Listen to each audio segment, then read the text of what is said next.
All right, y'all, welcome back to the show. It's Anti-War Radio. Okay, so it's Eric Margolis, ericmargolis.com, War at the Top of the World, American Raj, those are the books. He's got a million essays there at ericmargolis.com, and he knows all about the Middle East. He's reported from there for decades. So now, who's backing what and where are they at? What the hell? I'm asking really broad questions because I want to know what you think is most important for us to know about what's going on in Syria now. The American public deserves to know what's going on in Syria, and it's not being told the truth. The American media is presenting propaganda, U.S. government propaganda regarding Syria, as is the BBC. I'm sad to say, and a lot of the European media. What's happening is this.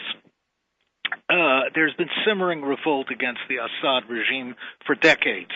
It's been going on since 1970s, when the Assad family has been ruling Syria all that time. And a small uprising was started by armed groups being sent into Syria from Lebanon and Jordan.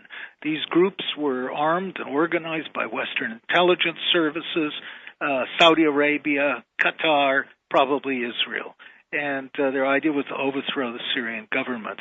They have been backed now by the full power of the United States, France, the former colonial power, which wants to get its hooks back in there, and Britain. And they are stirring the pot in Syria, encouraging fighting and revolution. Now militant Islamist groups from the Muslim Brotherhood have entered the fray. Fighting the government, particularly in the city of Homs and Hama. And Hama in 1982, 10,000 people were killed by the government, the Assad government, who rose up. So you've got these groups, but you also have many groups supporting the Assad regime. Syria's Christians, who account for 10% of the population, a lot of businessmen, middle-class people in Aleppo and Damascus, the two main cities, and the military and security services. Syria is an ethnic mosaic, so one treads on it very, very carefully because it could splinter and create an even worse mess.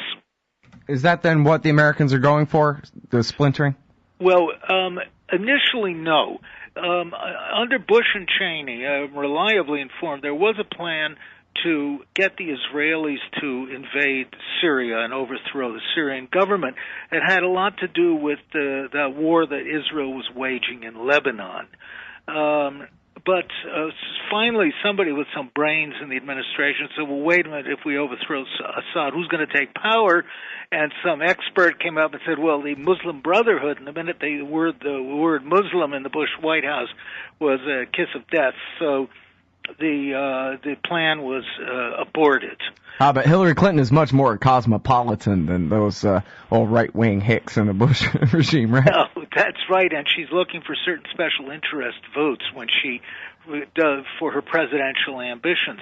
But what's happening now is that the rightful reticence over overthrowing Syria and creating a maelstrom in the heart of the Levant has now been overcome, those fears, by a blinding desire to damage Iran, because the Syrian government is a very close ally of Iran. And Iran now has overridden, and hysteria over Iran in the United States and war fever has overridden prudence and understanding in Syria. So let's go and smash up Syria, tear down the Assad regime, and this will be a major blow to the Iranian government, and could be step one of a two-part campaign to also overthrow the Iranian regime. Mm-hmm. And I guess it would be way too much to wish for the American policymakers to think twice for a second about finding themselves again on the same side as Ayman al-Zawahri and our enemies in al-Qaeda. I don't think it's really influencing anyone very much. There's a hue and cry. As I said, there's hysteria. It's an election year. There's tremendous warmongering going on in the United States. Does that make me a fringe element that I'm concerned about that? We're going ahead and doing what al-Qaeda wants again. dangerous dissident fringe element for concern that we're going over yet another cliff in the Middle East. Once again, you have ignorance and arrogance in Washington.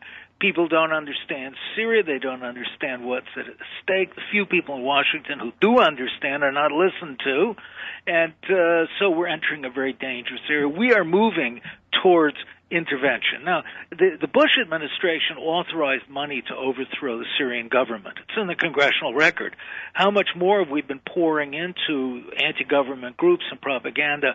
We don't know. But the Western media has become an arm of the Western powers in trying to overthrow the Syrian government by deluging us with these heartrending propaganda stories and all these very biased reporting. You don't ever hear a Syrian spokesman's side. So we are definitely heading in the direction of war. What's going to come out of it, we don't know, because the whole region is being relentlessly drawn into the Syrian cauldron. Well, and this one just came out. Hamas abandons Assad, backs Syrian rebels. Ismail Haniyeh, or however you say it, staked out his own claim today. Jason Ditz reports at news.antiwar.com. That's correct. Hamas has been in the Lebanese nationalist movement. Israelis call it terrorist movement, resistance movement, has been edging away from Assad. It was based in Damascus, and it's talking about moving to Cairo. It's caught in a very difficult situation because its main source of supplies and arms and money came through Syria. So it's caught on a hot place. The Israelis are tickled pink by this because Hamas is one of their Hezbollah and Hamas are their two main targets. Yeah, well, apparently the people in this crowd were chanting, "No Hezbollah, no Iran. The Syrian revolution is an Arab revolution." According to, what am I clicking on here? Reuters, anyway. That's what the Hamas crowd was chanting. Well, it's a very complicated situation. There are all different kinds of factions within Hamas, within Hezbollah. And Hamas itself is trying to figure out what to do, whether to get back with the other Palestinians from the PLO or to stay apart. It's under great pressure. Everything now, it's like a game of pickup sticks. Everything has just been thrown down on the table. People are trying to figure out what to pick up. Mm-hmm. Well, all right, so if the Assad regime did fall and the Muslim Brotherhood came to power, does that mean from now on, horrible oppression of everybody who's been backing Assad so far? Oh, I think revenge indeed. The Assad family has ruled now for 40 years, and 40 years.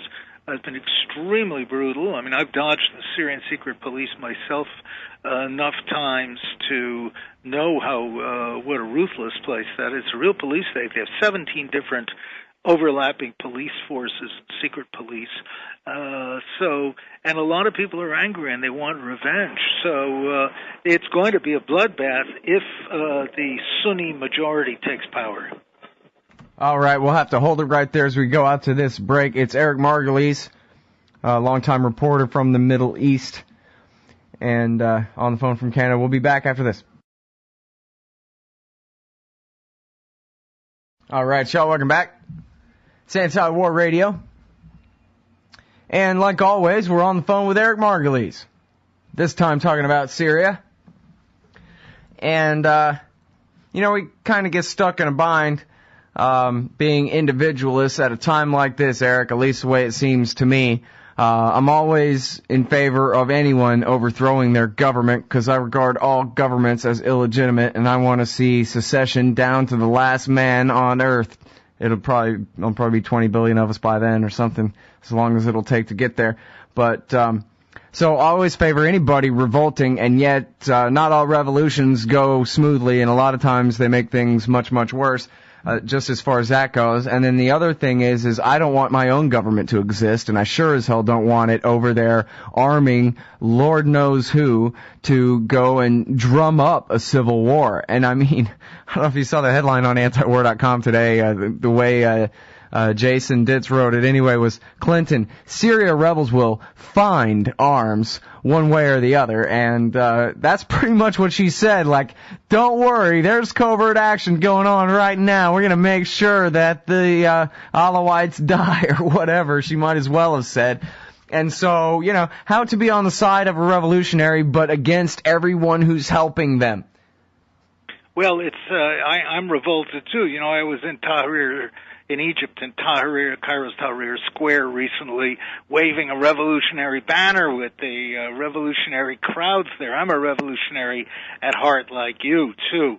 But I look at Syria, and I have complete sympathy with Syrians who are rising up against the brutal Assad regime. They're sophisticated people with a noble history, and they deserve some kind of decent government with a democracy or more benign government, at least than the brutal Assad regime. But on the other hand, when I see the Western powers, the U.S., Britain, and France in particular, and the Saudis, cynically using these and arming and stirring up these uprisings to reimpose their control over Syria. That's what this is all about. In Libya, it was all about oil. In Syria, Syria was a rogue state. Remember, it wouldn't bow to U.S. demands. And the U.S. is determined to eradicate any kind of resistance and to teach Syria a lesson just the way that Iraq was taught a lesson. This is 19th century colonialism at its best, and what we're seeing is a resurrection, a recrudescence, to use a nice word, of the old imperial era. All right, so, you know, we really have a situation where America backed all the dictatorships of the Middle East other than Syria and Iran and Iraq anymore, right? Iran anymore. I don't know how much influence America ever had in Syria, say, since World War II or whatever. They just kind of barely brought in Gaddafi from the cold. He wasn't really a reliable Hashemite king or something like that, right? So it was okay to hijack the Arab Spring by getting rid of expendable old Gaddafi and pretending like, oh, look, at least to the American people, the U.S. government is on the side of the underdog rather than backing every monarch and potentate in the entire region, other than just these couple. And then now they're taking the show on the road to Syria, and they're basically hijacking this entire Arab Spring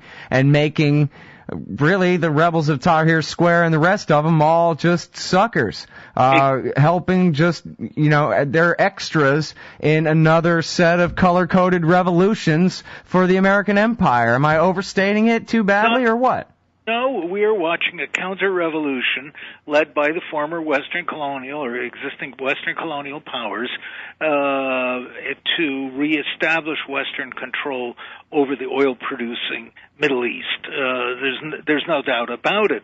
But the American public is barraged with so much propaganda from the state-controlled media that they think we're actually liberating mission. You hear this unbelievably hypocritical statements from Hillary Clinton about how we're promoting democracy, yet in the 30 years of the Mubarak dictatorship, which is one of the most brutal dictatorships that I've seen, and I'm an expert at dictatorships, the U.S. supported it, pumped money into it. The U.S. is still financing and backing the Egyptian army and secret police who are still running the country. The Saudis are doing it too. They don't want revolution because a real Arab Spring revolution would have broken America's neo-colonial hold on the Middle East, what I call the American Raj. And so the U.S. is fighting back, but behind a cloud of obfuscation and all kinds of double talk. Mm-hmm. Well, you know, there are some who say, well, just look at the NED on the ground before a year ago. The entire Arab Spring was really engineered as a CIA plot. I guess they would, you know, implicit in that would be the idea that maybe Mubarak's so old he's going to have to go sooner or later anyway. So let's just go ahead and we'll do the entire region in one big color-coded thing because all these loyal monarchs aren't quite good enough. We'll break them down even lower. Scott, you're right. There was deep concern that the monarchs are getting old. Mubarak had cancer. The king of Saudi Arabia is on his last legs. So do you think the Egyptian revolt was really all kind of hatched in Langley, sort of?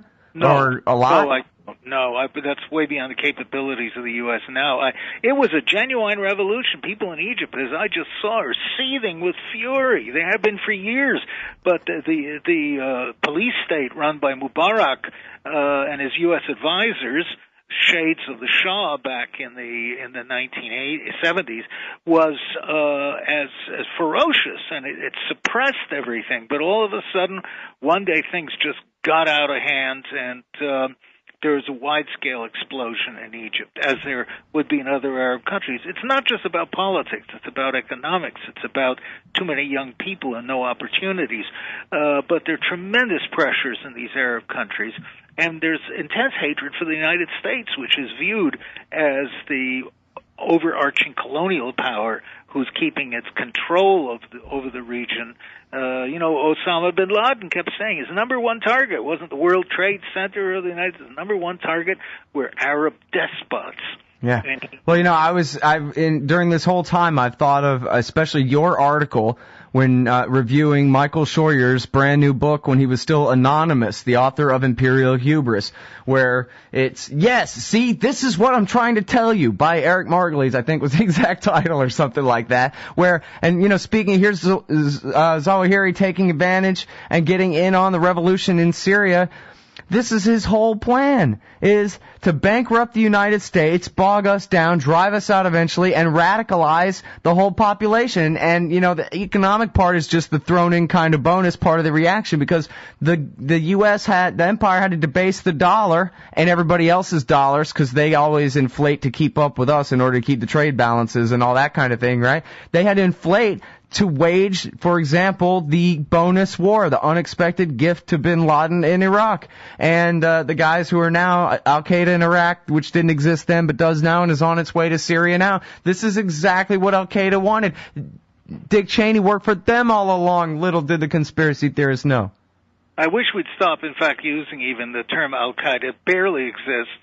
Zawahri has kind of become a very marginal character. What these are is anti-American groups, and we're seeing anti-Americanism from one end of the Arab world to the other. It's not terrorism, it's a genuine hatred and opposition to American influence. Yeah, and that's what Scheuer called it actually back then, right? This is an Islamist insurgency. It's not a terrorist campaign, it's an insurgency. But for it to be an insurgency, you have to already be the foreign power there for them to insurge against, right? Or else the term has reaction built into the term. I don't know the original Latin, maybe you do, but that's right. My book, American Raj, is entirely about this subject, about how tracing this long insurgency in the Muslim world against foreign occupation and colonial domination in the 19th century against Europe, in the 20th century against the United States. Well, and wasn't it the same thing in Vietnam, too, where they said, look, this was never about Karl Marx or Lenin, dummy.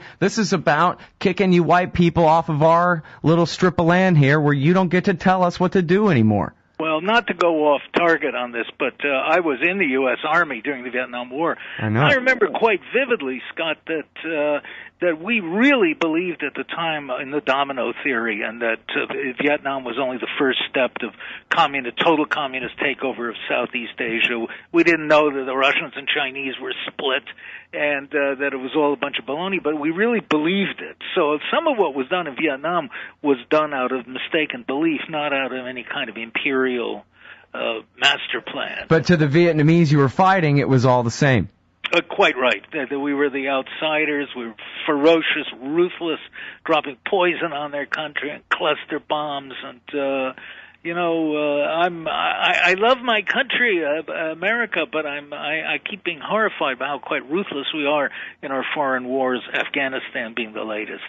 Yeah. All right. Now, real quick, I guess one more thing on Syria here. Can you give us some kind of crystal ball about what we're looking at in the short to medium term here? Whether Hillary will get her wish and get her full-scale civil war, and what does that necessarily lead to war with Iran or not, or that kind of thing? Well, this phony Friends of Syria that was cobbled together by intelligence agencies is clearly a first step towards intervention. I think that's been decided on, whether the so-called humanitarian corridors or... Well, they've been backing this Free Syrian Army all this time anyway, right? Didn't you say the CIA's been helping them in Turkey this whole time, like a couple of weeks ago, a few months ago even? It was created by the Western intelligence services, but it's kind of fizzled and hasn't done enough yet. So there will be some kind of intervention. I'm concerned the Turks may be really stupid and decide to get mixed up in Syria, which would be an awful mistake for Turkey, but they're under great U.S. pressure. So there's going to be some kind of growing intervention, and the U.S. will fuel and fund arms, as you were saying earlier, which is going to make the situation worse. And if the units, Sunni groups from Iraq are now coming into Syria to fight, and I don't think Iran is going to sit by very long and watch the West undermine its most important Arab ally. Well, and don't forget Russia. Yeah, well, that's where I'm going. I wonder, I'm not sure how to phrase the question right. I'm not trying to sound arrogant like, oh, we're number one and they would never mess with us, but Russia, even if, Barack Obama did the worst, craziest thing and went to full-scale war with Syria and Iran at the same time, Russia, China, they'd stay out of it at least as long as they could, right? Or would they get in there? No, China would stay out, but there's a chance, a small chance, that Russia could get involved. I mean, this is only a few hundred miles from Russia's southern border. It's like something happening in Mexico for us. So the Russians are nervous, they're irritated, they're concerned that the U.S. is going to start moving into southern Russia as well with the same technique of stirring up trouble and then coming in as a humanitarian rescue. So it's not inconceivable that Russia could move some troops or aircraft into Syria as, and saying to the U.S., challenging them, dare you to attack us. I don't think it's going to happen, but never underestimate the chances for stupidity or dangerous acts. Yeah, well, that's the whole thing about all this cause and effect. Most of it, even, is unintended consequences. It can't be that the Middle East in 2012 is what the empire was going for 10 years ago when they started this. Scott, there is a solution to this. The best solution is what Russia has been advocating, and that is that all sides stop arming these different groups. Now, the West has got to stop arming these revolutionary groups. That will then allow the Syrian army to draw its troops back. We then need some real serious UN mediation from reliable sources in the UN, not cat's paws of the Western powers, to try and find a face-saving way for the Assad regime out of this mess. That's the way to do it, diplomacy. But unfortunately, our country is going in exactly the opposite direction. Yep. All right. Well, I know you got to go, and we do too. Already way over time, and I think already back into the next segment again. Okay. Cheerio. Thanks so much, Eric. Appreciate it. Everybody, that's the great Eric Margolis from, used to be the Sun or the Star, or I forget which. But ericmargolis.com. You can also find him at LouRockwell.com. And he's the author of War at the Top of the World and American Raj.